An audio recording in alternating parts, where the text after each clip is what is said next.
Adversidad. Una palabra que describe el mundo en que vivimos. Piénselo por un momento. Al pensar en la adversidad, podríamos usar muchas palabras para describirla. Un tiempo de dificultad. Un tiempo de aflicción. Un tiempo de desastre. Un tiempo de tragedia. De trauma.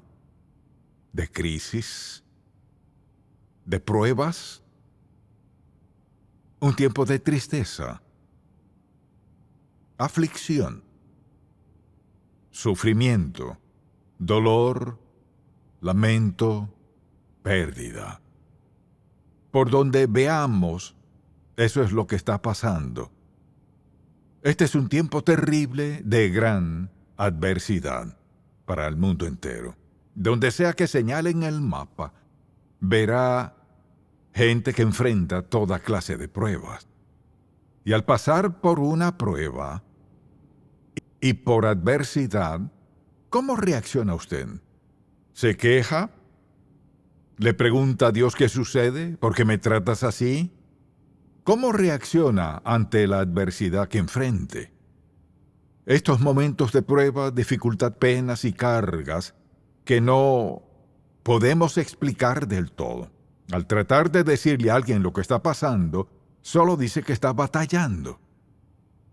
Pero hay adversidad en su vida, un tiempo de gran prueba y dificultad, cuando tanto necesita que alguien ore por usted, le dé la mano, llore con usted, le aliente de algún modo. ¿Es esa hoy su situación? Parecieran estas palabras explicar lo que está pasando. ¿Cómo está reaccionando? Así que le invito a 2 de Corintios, capítulo 11, desde el versículo 23. Veámoslo un momento. Y deseo leer solo una porción porque este pasaje bíblico describe el tiempo de gran adversidad en la vida de Pablo. Y él nos da la base al respecto antes de estos versículos que leeremos, pero comenzaré aquí con su descripción de lo que sucedía en su vida. Y dice, comenzando en el versículo 23 del capítulo 11, «Son ministros de Cristo, como si estuviera loco hablo, yo más en trabajos más abundante, en azotes sin número, en cárceles más, en peligros de muerte muchas veces», explicando todas las adversidades que estaba pasando. Y luego dice, de los judíos 5 veces he recibido 40 azotes menos 1. Y en la punta de esos látigos ponían huesos que cortaban la piel. 3 veces he sido azotado con varas, 1 vez apedreado. Y recuerde esto, Pablo fue apedreado y dado por muerto en Listra. Dice, 3 veces he padecido naufragio, 1 noche y 1 día he estado como náufrago en alta mar, tratando de sobrevivir. En caminos muchas veces, en peligros de ríos, peligros de ladrones, peligros de mi nación, peligros de los gentiles, peligros en la ciudad, peligros en el desierto, peligros en el mar, peligros entre falsos hermanos, en trabajo y fatiga, en muchos desvelos, y en hambre y sed, en muchos ayunos, en frío y en desnudez. Y además de otras cosas, lo que sobre mí se agolpa cada día, la preocupación por todas las iglesias. Y la próxima vez que usted se haga la víctima, ¡ay, pobre de mí!, lea este capítulo 11 y acuérdese del apóstol Pablo. Él sabía realmente qué era la adversidad. Y pasó años en la cárcel, hasta que Nerón, emperador de Roma, lo mandó a decapitar. Uno pensaría, eso no fue justo, qué terrible. No me imagino por qué haría Dios algo así. ¿Quiere que le diga la razón? La razón es esta. Porque si el apóstol Pablo hubiese seguido viajando todos esos años, haciendo viajes continuos a la región mediterránea y predicando y enseñando el evangelio hasta el día de su muerte, ¿sabe qué no tendríamos? no tendríamos las epístolas de Efesios, Colosenses, Filipenses, entre otras. Dios usó los tiempos más difíciles de su vida para bendecirnos y bendecirnos toda nuestra vida y a todas las generaciones después del apóstol Pablo. Lo que me lleva a esto: no toda adversidad es mala. Es cuestión de cómo se vea. Depende de cómo reaccionemos. Pablo pudo sentarse en la cárcel a quejarse: Señor, ¿por qué estoy aquí? ¿Por qué no me sacas de aquí, Dios mío, si eres quien dices que eres? ¿Por qué no me sacas de esta cárcel romana? Al leer la carta a los filipenses, ¿sabe cuál es su tema principal siendo escrita desde la cárcel? Gozo. ¿A cuántas personas conoce que al pasar por adversidad tienen gozo? La diferencia radica entre la gente que entiende y cree que Dios puede tomar cualquier cosa y usarla para bien, si reaccionamos bien. Pero si reaccionamos de la manera indebida, sufriremos dolor y todo lo demás que venga a nuestra vida sin ganar nada de ello. Y cuando alguien hace eso, esto pasa: se amarga. Y no querrá tener un amigo amargado, porque siempre están soltando su amargura. Él hizo esto, ellos aquello, y siguen y siguen. O esta es la clase de persona que entiende lo que es la adversidad. Entonces, lo que deseo hacer en este mensaje es ayudarle a dar una mirada analítica a lo que es la adversidad y ponerlo en práctica en su corazón. Y quiero comenzar simplemente diciendo que hay que ver lo que es la adversidad y cómo afecta nuestra vida. Ya sea enfermedad, prueba, pérdidas económicas, divorcio, pierde a sus hijos, su trabajo, lo que sea. Piénselo a la luz de esto. La adversidad es universal. O sea, no tiene favoritos. Está en todas partes. La enfrenta en su empleo, en su familia, en sus amistades, la enfrenta en sus estudios. Es decir, la adversidad, tiempos difíciles, duros, y los hay por doquier. Segundo, es imparcial. No importa cuánto dinero tenga, ni cuán pobre sea, cuánta educación tenga o no tenga, creyentes o no creyentes, la adversidad afecta cada aspecto de la vida, ya que vivimos en un mundo caído. Y como resultado de ello sufriremos adversidad, y desde luego es dolorosa, es emocional y físicamente dolorosa. Gran dolor viene del modo adverso en que las personas se tratan entre sí. A veces puede ser repentina. Se sube a su auto para ir al trabajo el lunes y no llega ni a 8 kilómetros de casa. ¿Y qué pasa? Sufre un accidente terrible. O va al doctor y se siente fenomenal y no espera en decirle lo bien que se siente, pero él le dice: permítame hablarle de lo que tiene.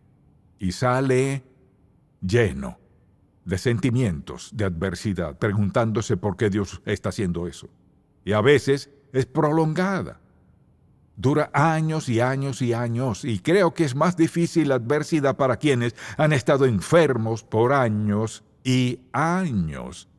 O han pasado algo, por ejemplo, en su matrimonio, se quedan juntos, aguantan 30, 40 años y desearían nunca verse, pero siguen juntos.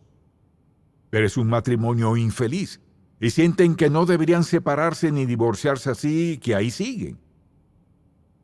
Y a veces es muy intensa. De vez en cuando hablo con personas que sufren tanto que de solo escucharla comienzo a sufrir. Es decir, hay dolor. Hay un dolor tan profundo que al compartirlo es inevitable compartir la carga que llevan en la vida. Y claro, está fuera de nuestro control. Hay cosas para las que no tenemos respuesta. Si me preguntara, ¿tiene una respuesta para toda adversidad? La respuesta es claro que no. Pero por otro lado, sí la tengo. ¿Puedo decirle por qué Dios permite que ciertas personas sufran como sufren? No puedo. Si me preguntan, ¿usa Dios para bien incluso las cosas más difíciles? Claro que sí. Si reaccionamos de la manera correcta. Ahora, Hay dos preguntas que hace la gente en torno a la adversidad. Permítame decirle, la primera, desde luego, es: Señor, ¿por qué permites esto en mi vida? ¿Por qué? Y quizás alguien diga: un verdadero cristiano no pregunta por qué. Pero conocemos a alguien que hizo esa pregunta, ¿no es cierto? Jesús dijo: Dios mío, ¿por qué me has desamparado? Y la razón por la cual dijo eso fue porque en ese momento él llevaba toda la culpa de toda la humanidad por todos los siglos en su cuerpo, en su mente, en su voluntad, sus emociones. Dios mío, ¿por qué me has abandonado? Aunque tenía una relación de unidad que no se compara con nada que podamos disfrutar en la vida. Él lo sentía, él lo cargaba. Preguntaba: Dios mío, ¿por qué me has desamparado? Y estoy agradecido que lo haya hecho. Porque hay personas que hoy se preguntan lo mismo. Dios mío, ¿por qué permites que continúe en esto? Llévame contigo ya, Señor. ¿O por qué has permitido que pase esto? Entonces, ¿por qué es esa pregunta importante? Permítame decirle. A Dios no le enoja que le pregunten por qué. Él sabe por qué lo preguntamos. Y Dios entiende nuestra falta de entendimiento y de conocimiento. Porque mire, nosotros vemos el hoy y Dios ve el hoy, pero también ha visto el mañana. Y es por eso que Dios puede hacer una gran obra en nuestro corazón y puede cambiar nuestra actitud, levantar nuestra carga, hacer de todo en nuestra vida, porque Dios no solo escucha nuestro dolor, pero Dios también sabe cuál es su plan y lo que quiere hacer como resultado. Entonces, cuando surge la pregunta ¿por qué?, me recuerda un himno que decía así: pruebas y lucha en derredor nos acosan con tesón, mientras vamos caminando al país de leche y miel. Pero solo mi Jesús nos guiará en clara luz y lo entenderemos todo más allá. Luego el coro dice así: en la Sión, patria de mi Dios, con los santos al estar allá, veremos cara a cara al Salvador. ¡Aleluya! Y lo entenderemos todo más allá. Quien sea que haya escrito ese himno, seguro sabía que era la adversidad. Porque la verdad es que hay cosas que nunca entenderemos por completo sino hasta que lleguemos al otro lado. La pregunta es: ¿por qué permite Dios estas cosas? Hay situaciones en las que Dios, y solo Dios, lo sabe. Creo que, por lo general, Dios nos mostrará el por qué, si acudimos a Él por la razón correcta, con el motivo correcto. Y desde luego la pregunta segunda es: ¿quién? ¿Quién está detrás de esto? Bueno, por ejemplo, una de las razones por la que la gente sufre adversidad, el quién, son ellos mismos. Son sus acciones, cosas que han hecho, pecados que han cometido, cómo han tratado a otros y cómo han respondido al Evangelio y a otros en su egoísmo, su orgullo, su egocentrismo y todo lo demás. Y una de las razones es que ese quién puede ser uno mismo. O sea, si pego contra Dios, peco contra otros, ¿qué sucede? Seguimos lo que Dios nos dijo en su advertencia. Él afirmó: cosechamos lo que sembramos. Piénselo. Si usted vive en desobediencia a Dios, indiferencia a la palabra de Dios, trata mal a los demás, o lo que sea, y luego se pregunta por qué hay adversidad en su vida, ¿no es así? No hace mucho, conversaba con alguien y pensaba que tendría que convencer a esa persona del por qué estaba pasando por la dificultad que atravesaba, y de pronto la persona me dijo: sé por qué estoy aquí. Son decisiones que he tomado en mi vida. Al verlas me doy cuenta que esas decisiones me llevaron a donde estoy. Fue de bendición y a la vez doloroso que al menos esa persona entendía por qué pasaba por la adversidad que enfrentaba. Nuestro pecado trae adversidad, por un lado, y segundo, Satanás. Él está detrás. Satanás odia al pueblo de Dios. Y en las Escrituras, por ejemplo, leemos el libro de Job. qué pasó y cómo Dios dejó que Job sufriera y cómo al final Dios lo bendijo. Y desde luego, Dios causa algunas de nuestras adversidades. Pero, un momento. O sea que Dios me ama y me tiene lo mejor, pero ¿me dejará pasar por dolor, sufrimiento, penas y pérdidas? La respuesta es sí. Lo permitirá. No hay ni por qué leer más pasajes del tema. Vea lo que escribió Pablo en Corintios. Habló de todo lo que había sufrido, sobrevivido, además de la carga de todas las iglesias en aquel tiempo. Recuerde que no eran iglesias como las nuestras, eran varios grupos de creyentes que se congregaban y no tenían la Biblia como hoy tenemos. Imagínese la clase de cosas que enfrentaban en lo que respecta a doctrina y creencias en medio de un imperio romano que estaba totalmente saturado de maldad, vileza e inmoralidad, y por aquí estaba un grupo de creyentes y por aquí otro, y Pablo se sentía responsable. Entonces, ¿permite Dios la adversidad? ¿Acaso Dios la manda? Así es. 2 Corintios, en el siguiente capítulo, mire la pregunta. En otras palabras, sabemos que es nuestro pecado y sabemos que es por el diablo, pero escuche esto. Y para que la grandeza de las revelaciones no me exaltase desmedidamente, me fue dado un aguijón en mi carne, un mensajero de Satanás, que me abofeté, para que no me enaltezca sobremanera. Respecto a lo cual 3 veces he rogado al Señor que lo quite de mí. Dios mío, líbrame de esto. Y me ha dicho, bástate mi gracia, porque mi poder se perfecciona en la debilidad. Por tanto, de buena gana me gloriaré más bien en mis debilidades para que repose sobre mí el poder de Cristo. Por lo cual, por amor a Cristo, me gozo en las debilidades, en afrentas, en necesidades, en persecuciones, en angustias, porque cuando soy débil, entonces soy fuerte. Entonces, ¿Dios la permite? Sí. ¿Puede Dios estar detrás de ella? Sí. Pero por lo general, la gente desobedece a Dios y sufre las consecuencias. Y claro, Satanás siempre está detrás de toda clase de sufrimiento y adversidad. Pero lo que debemos enfrentar es esto. Debemos ver nuestras vidas con sinceridad y decir, ¿fui yo quien lo ocasionó? Porque esta es la ley de Dios. Es la ley que nos rige. Cosechamos lo que sembramos más y después de sembrarlo. Y o lo ocasiono yo mismo, o Satanás nos ataca y tenemos la ayuda y fortaleza de Dios.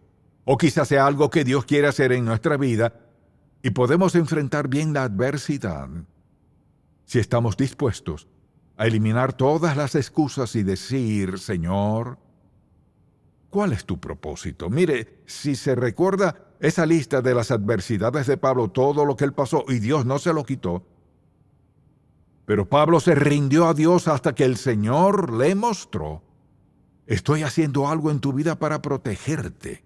Mira, te protegeré de que arruines tu testimonio. Te protegeré de que desperdicies tu vida haciendo algo distinto a lo que he dicho que hagas. Y al Pablo afianzarse en la perfecta voluntad de Dios para lo que fuese que Dios hacía en aquel momento, vea cómo lo usó Dios. Gracias a Dios por esa prisión. Porque estando preso, escribía una receta para nosotros de cómo vivir como agrada a Dios. Y Pablo sufrió como nadie más ha sufrido por Jesucristo, y vea lo que ha hecho por nosotros. Al ver todo eso y al pensar en cómo actúa Dios, deseo mencionar 4 principios que necesitamos recordar cuando pasamos por adversidad en nuestra vida. El primero es este. La adversidad es una de las herramientas más efectivas de Dios para fortalecer nuestra fe. Porque nuestra fe es probada en tiempos de adversidad y dificultad. Y si confío en Dios, ¿Qué pasa? Nada cambia, y confío en Dios y nada cambia, y confío en Dios y nada parece cambiar. ¿Pero qué sucede? Parece que nada cambia, pero mi fe crece. Confío en Dios y lo veo ayudarme, fortalecerme y capacitarme para que viva en este dolor, pena, lo que sea. Así que es para fortalecer nuestra fe. Segundo, recuerde este principio. Cuando Dios manda adversidad a nuestra vida, nunca es para lastimarnos, sino para ayudarnos. Dios siempre permite que nos ayude, no que nos perjudique. Quizás sintamos el dolor físico, pero finalmente está en el proceso de ayudarnos de algún modo. Dios ayudó al apóstol Pablo. Alguien dirá: un momento, no me venga con eso de Pablo. Yo no soy Pablo, no soy predicador ni misionero. Y así sigue la gente. Dije: un momento, él fue solo un hombre. El apóstol Pablo fue un hombre a quien se le dio una tarea como a nadie más se le ha dado. Y él tuvo que aprender, como nosotros tenemos que aprender, cómo reaccionar en los momentos más difíciles. Dios hará algo bueno en su vida, si usted lo deja. Pero hay que recordar que Dios no está aquí para herirnos. Luego, un tercer principio es este, y uno de los más importantes: nunca estamos solos en nuestra adversidad. Gracias a Dios. Él siempre está allí. A veces no lo sentimos. A veces nos preguntamos: ¿dónde está, Señor? Dios siempre está allí. Recuerde este versículo: no te desampararé ni te dejaré. Punto. No puede enfrentar ninguna adversidad, si es creyente, si sigue a Cristo como su Salvador. Escuche, no es tal vez, ni quizás, no puede. Como hijo de Dios, no puede pasar por un momento de adversidad sin su presencia. No te dejaré, ni te desampararé, punto. No salvo sí que no. Un hijo de Dios siempre está en la compañía, la presencia de Dios Todopoderoso mediante su Hijo Jesús, quien mora dentro de nosotros. ¡Cuán grande seguridad! Y, por último, diré esto: la adversidad puede ser un hermoso don de Dios. De esa forma quiere Dios que sea un hermoso don de Dios. Cualquier cosa que me haga cambiar del rumbo equivocado, cualquier cosa que quite mis manos de donde no deben estar, cualquier cosa que guíe mis pasos por buen camino, cualquier cosa que cambie mi mente y mi pensar, y pensar en Dios, siempre es bueno. Entonces recuerde esas 4 cosas que le dan otro matiz a la adversidad. ¿Hacen que sea menos dolorosa? No necesariamente. Pero si usted se siente solo, ¿qué necesita? Compañía. Lo tiene en la persona de Jesucristo. Entonces, lo que sea que esté pasando, es así.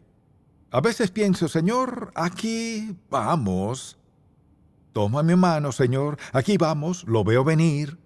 Si estamos dispuestos a reaccionar bien, confiando en Dios, Él nos ayudará en esa adversidad y nos será provechoso. Es decir, si usted es creyente. Pero si no ha aceptado a Cristo como su Salvador, sea sabio para pedirle a Jesucristo que perdone sus pecados, no porque lo merezca, sino porque Dios le amó tanto que envió a su Hijo Jesús a la cruz. Se trata de Jesús, el Hijo de Dios, quien murió en la cruz, derramó su sangre. ¿Cómo? Paga de todos los pecados del mundo entero. Y si usted está dispuesto a pedirle perdón a Dios, basándose en la muerte de Cristo, sobre la base del testimonio de su palabra, en todas estas páginas de la palabra de Dios, Él perdonará su pecado. Le dará un nuevo comienzo. Comenzará a vivir su vida dentro de usted para que pueda pensar como Él, como hemos hablado. De esa manera piensa Dios. Y le exhorto, si aún no ha aceptado a Cristo como su Salvador, va rumbo, le espera un gran desastre. No hay forma de vivir en este mundo y sobrevivir, tener paz, gozo y felicidad que es prolongada y continua. No quiere decir que no tenga altibajos, pero la paz que busca y el gozo que busca comienzan con Jesús, siguen con Jesús y terminan con Jesús, y sin Él no tiene chance. Padre, te damos gracias por la maravillosa seguridad de tu palabra, y gracias por todos los años en que has demostrado una y otra vez la veracidad de tu palabra. Te pido que le hables a alguien hoy con claridad, a alguien que urgentemente necesita ser salvo hoy. Habla a sus corazones y dales la sabiduría para tomar esa decisión hoy. En el nombre de Jesús. Amén.